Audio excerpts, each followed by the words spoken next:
Karena brand itu sebenarnya harusnya itu jadi satu dengan customer-nya.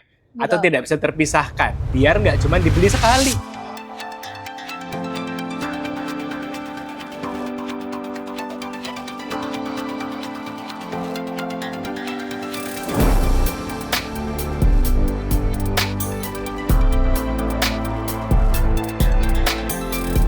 Selamat datang kembali di Uninsight, sebuah podcast untuk membawakan insight-insight kepada teman-teman marketers dari saya, Nin Rahmana. Saya Anissa. Dari AN Consulting. Hari ini kita akan melanjutkan diskusi kita di episode sebelumnya tentang brand equity. Karena brand itu sebenarnya harusnya itu jadi satu dengan customer-nya. Atau tidak bisa terpisahkan. Biar nggak cuma dibeli sekali. Karena kalau cuma brandnya, udah tahu doang nih. Brand yang itu gitu ya, dibeli dan habis itu tidak akan ingin membeli lagi. Nah, tapi kalau bisa dibeli seterusnya, sampai orang ini bisa advocate, bahkan menjadi die hard fans dari brand ini, itulah puncak tertinggi dari brand equity. Nah, contohnya nih Mbak, kalau Mbak biasanya produk apa yang udah nyatu sama kehidupan kita? Sekarang ini, sebenarnya udah lama, tapi sekarang ini makin sayang. Itu sama Wardah. Wardah. Iya. Okay. Karena selain dari mungkin kalau aku sebagai Muslim itu concern terhadap kehalalan. Apa yang disampaikan Wardah itu juga bikin aku resonate gitu Mas, tentang cantik itu harus dari hati, cantik itu terpancar dari kebaikan. Jadi aku suka dengan apa yang dia sampaikan. Dan juga produknya itu nggak kalah kualitasnya dari yang luar-luar sana, yang mungkin branded dan segala macam. Gitu. Jadi lokal, harganya oke, message-nya nyampe ke aku, jadi aku sayang gitu sama brand dari Paragon ini. Halo Paragon Teknologi and Innovation ya. Nah, jadi buat teman-teman sekalian, kalau ada brand yang aku ini cocok banget nih gitu ya. Kalau saya misalnya sepatu, dulu Onitsuka banget gitu ya. Belakangan ini On Cloud banget gitu. Karena secara value, secara personality itu cocok.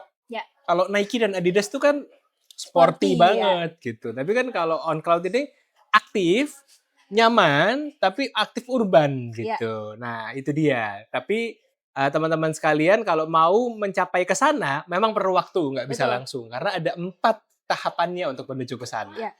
Kita mulai dulu dari yang pertama. Oke. Jadi kita kembali nih ke konsep fundamental tentang branding. Itu adalah brand equity gitu ya. Bahwa brand itu puncak tertingginya bukan hanya sekedar dikenal Mas, tapi kayak tadi yang kita ceritain. Aku sayang banget sama Wardah karena aku suka sama value-nya. Mas Andin suka banget sama On Cloud karena dia urban style dan segala macam gitu ya. Jadi kita harus paham bahwa brand itu pengen mencapai resonate sebenarnya. Nanti kita akan bahas gitu ya. Tapi di yang pertama itu adalah brand identity dulu nih. Kalau misalnya di konsepnya equity itu kita kenal dengan salience. Brand salience. Jadi brand salience itu biasanya dikenal dari yang indrawi-indrawinya dulu nih Mas. Yang kelihatan yang dulu. Yang kelihatan, bisa diraba, bisa dirasa gitu ya. Contoh misalnya gini, Mas Andin pas lagi di stasiun suka cium wangi-wangi aroma roti yang aroma kopi banget itu. Bener. Nah itu kan roti O ya. Kita udah kenal tuh dari wanginya aja gitu. Nah itu tuh berarti brand yang udah dikenal dari rasanya atau dari wanginya aja itu udah bisa dikenal sama audiens. Itu bisa kita bilang dia dari tahap brand awareness. Udah dikenal identity-nya.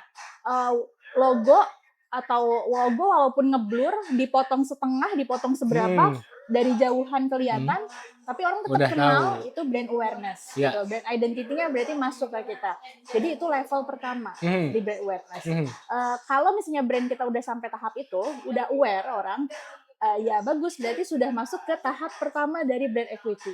Tapi kalau sama sekali orang nggak tahu logo kita, warna kita, bahkan nggak ngerti apa sih ini wangi-wangian kita juga nggak ada, berarti unaware. Gitu. Bahkan kalau di Acre ya Mbak ya, di brand equity itu unaware itu level terendah ya, di bawah 0, di bawah 1 artinya 0 gitu. Nah, jadi kalau bisa PR pertama kita sebagai marketer adalah bikin biar orang aware dulu. Memang betul orang akan aware dulu. Nah, tapi tidak harus hanya berhenti di aware gitu ya, karena PR-nya masih panjang untuk sampai nanti ke resonance. Mungkin sedikit tambahan Mas. Jadi gini, ada banyak brand sekarang in phase untuk awareness-nya itu nggak hanya berhenti di sensori mata ya, tapi juga di indera penciuman. Ya. Terakhir BCA itu ada collab sama humans untuk bikin red diffuser sendiri yang itu khasnya wangi BCA. Oh wow. Jadi pokoknya berusaha supaya ketika masuk BCA itu wanginya sama. Iya. Sama kayak di hotel-hotel tertentu. Kamu parfumnya wangi Kempinski gitu. Itu supaya orang aware dengan hotel Kempinski wanginya kayak gini gitu. Itu banyak orang sudah invest, banyak brand sudah invest ke sana. Ya, dan kemarin kita juga ada salah satu klien yang ngobrolin tentang auditory marketing ya, dari audio gitu. Bikinin dong biar kalau ada di handphone itu ada notif, ada bunyi-bunyiannya gitu ya. Dari sebuah bank syariah gitu ya. Nah, itu artinya memang panca indera. Orang inget nih, kalau saya lagi kasih training, ada aja tuh bunyi Shopee gitu kan, dan kawan-kawannya gitu. Jadi artinya teman-teman sekalian, PR pertama kita adalah orang udah notice dulu sama brand kita, orang udah aware, habis itu baru nanti kita masuk ke tahapan selanjutnya. Tapi memang harus invest untuk sesuatu yang orang bisa notice di kesempatan pertama dengan panca indera yang kita miliki. Betul.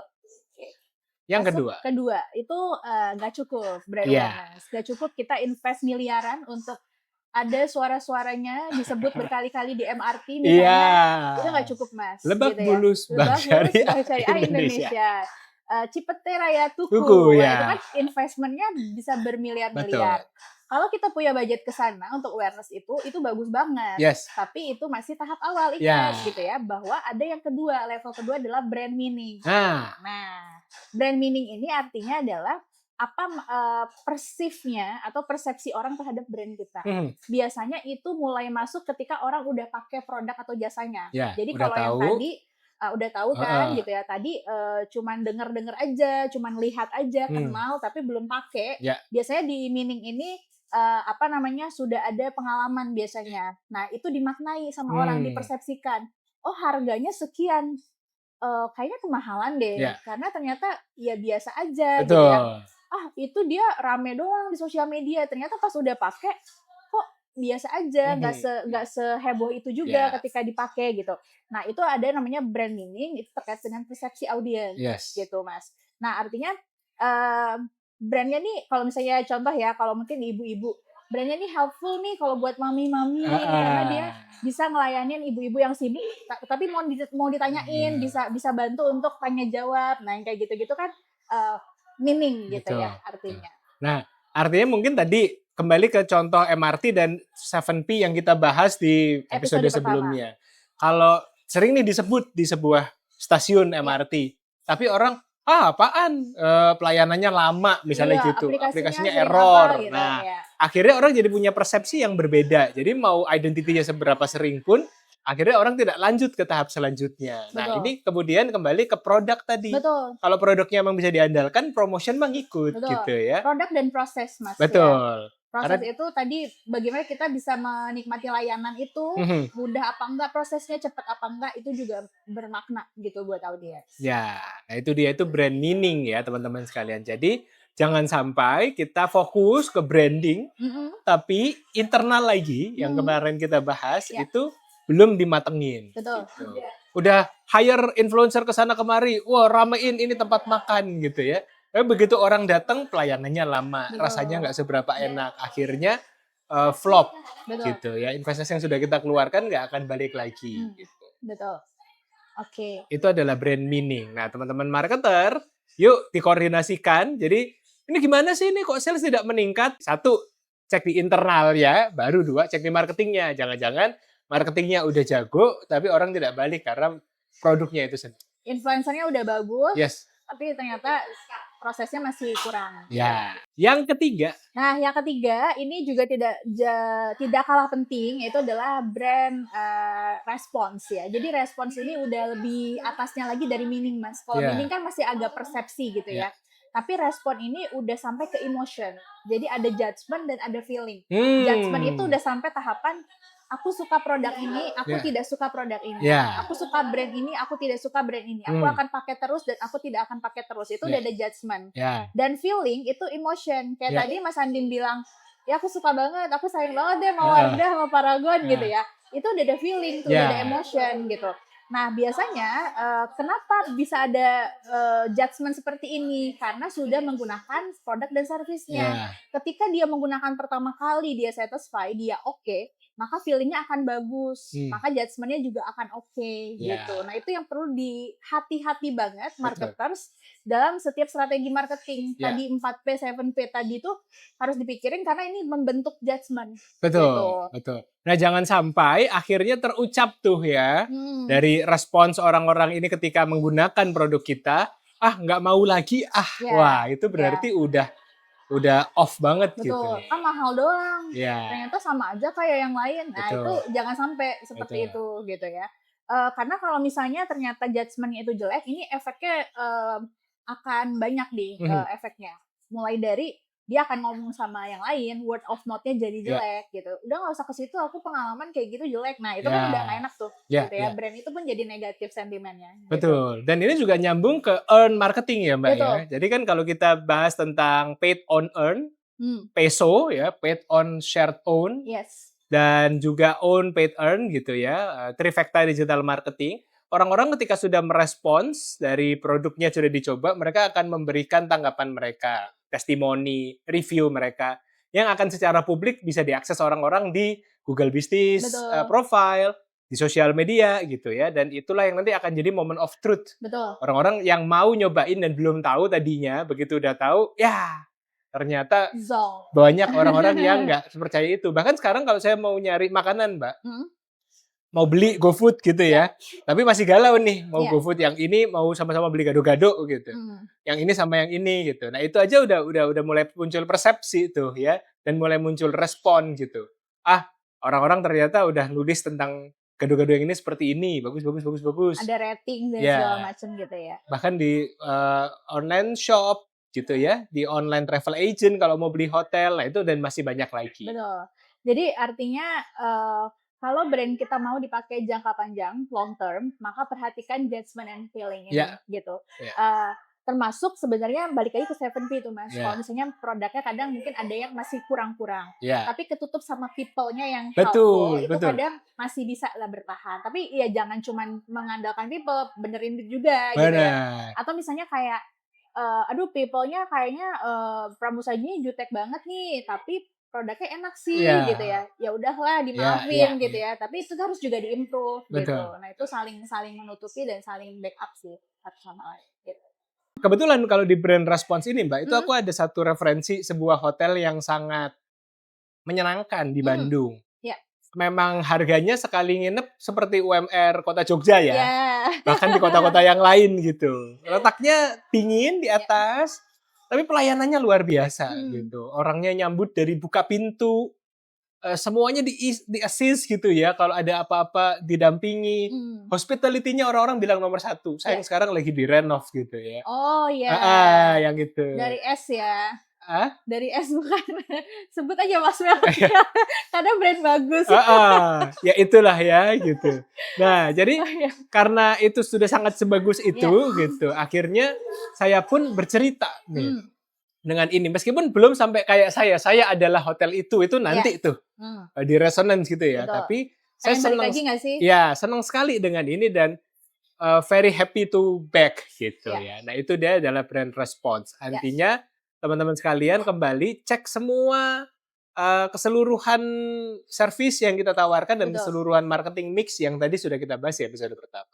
Nah, menarik juga nih Mas, mungkin di episode selanjutnya kita bisa bahas tentang marketing strategi, tapi ini khusus untuk hospitality. Bagus banget. Nah, karena hospitality itu ternyata punya keunikan tersendiri Mas, kayak tadi kan, disambutnya gimana, dan segala macam.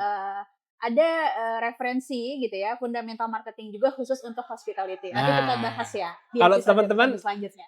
Kalau ada yang berasal dari industri hospitality coba komen ya. Kalau mau, kalau rame kita lanjut part 2. Rumah sakit, hotel, termasuk di kafe, restoran, dan segala macam. Ngomong-ngomong tadi juga tentang respon, Mbak. Jangan sampai kita itu jadi seperti pilihan terakhir. Nah, itu ya kan? Oh ya saya pakai. Saya tetap beli sih, tapi itu tuh karena nggak ada pilihan lagi. Betul. Gitu. Itu tuh kan kalau kita sebagai brand owner, sales jalan sih. Tapi once ada kompetitor, habis kita. Sama seperti beberapa kasusnya itu sebuah provider telekomunikasi, internet, sebuah maskapai gitu Iya. kan ya, yang orang terpaksa pakai itu. Nah, tapi kalau akhirnya dia orang tidak lagi terpaksa, orang juga tidak akan pilih produk itu Betul. lagi. Iya, misalnya kayak, ya aku pakai itu karena cuman ada dia. Kalau Ya, ada yang lain ya aku nggak akan mau investasi untuk marah-marah gitu, komplain betul. gitu ya. Emosi Komplain ya. setiap hari, setiap akan berangkat gitu kan Ya, capek juga ya. betul. Nah, itu dia. Jadi teman-teman sekalian, marketing ini itu PR satu kantor ya. Tim produk, tim operasional itu harus mendampingi selain tim marketing yang dituntut untuk selalu bisa mendapatkan leads ataupun sales gitu Betul, ya. betul. Yang terakhir, Mbak, ini yang diharap-harapkan nih. Nah, ini yang pastinya brand untuk bisa capai ke level ini, Ya, resonance, itu nggak bisa setahun 2 tahun yes. gitu ya Mas, tapi pasti long term Ya, gitu, harus sabar. Maka investasinya juga harus bertahap, harus sustain gitu ya, jangan cuman di awareness aja tadi gitu ya. betul. Nah, resonance ini artinya adalah kita ngomongin tentang loyalitas. Ya, Ngomongin tentang engagement. Kalau udah engage, berarti kan dia mau terus pakai kita, mau interaksi sama kita terus. Dan kalau loyal, dia pakai terus. Tapi efek dari engagement, efek dari loyal itu banyak. ya. Kayak tadi Mas Andin akhirnya bilang ke orang-orang tuh di hotel di Bandung ada tuh yang enak, kalau mau honeymoon di situ aja Ya. gitu. Atau kalau lagi bawa anak ke Bandung, Situ ke sana aja aja. gitu.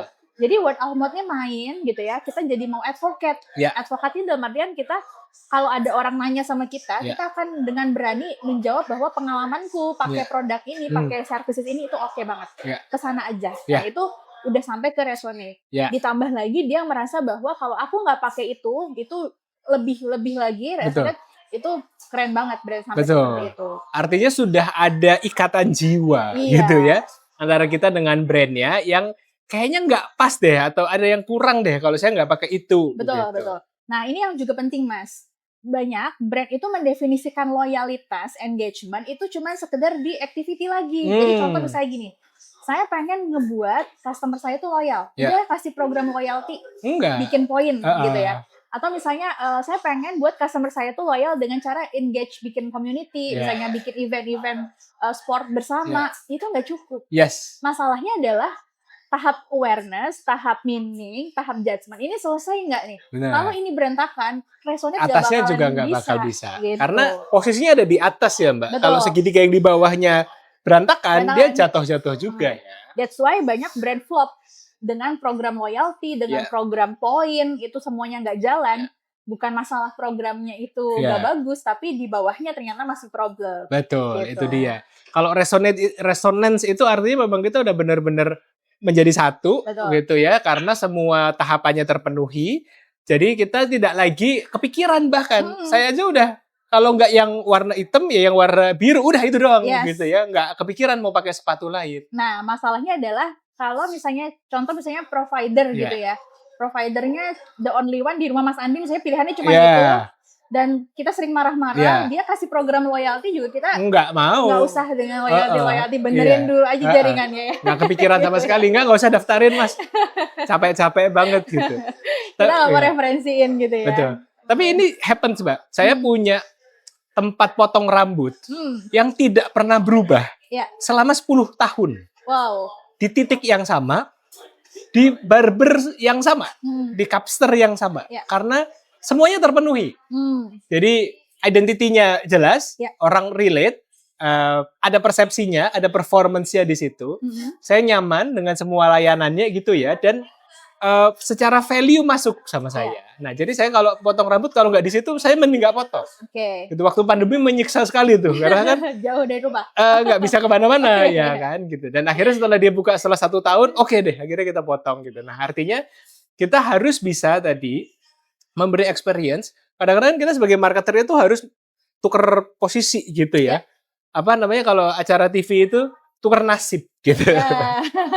Kita seolah-olah seperti seorang customer. Kalau kita sebagai seorang customer dilayaninya seperti apa, dapat experience yang seperti apa. Kalau itu semua berhasil, secara value berhasil, secara produk pricing strateginya mantap, itu yang akan membuat kita sedekat itu akhirnya dan tidak mau ke lain hati.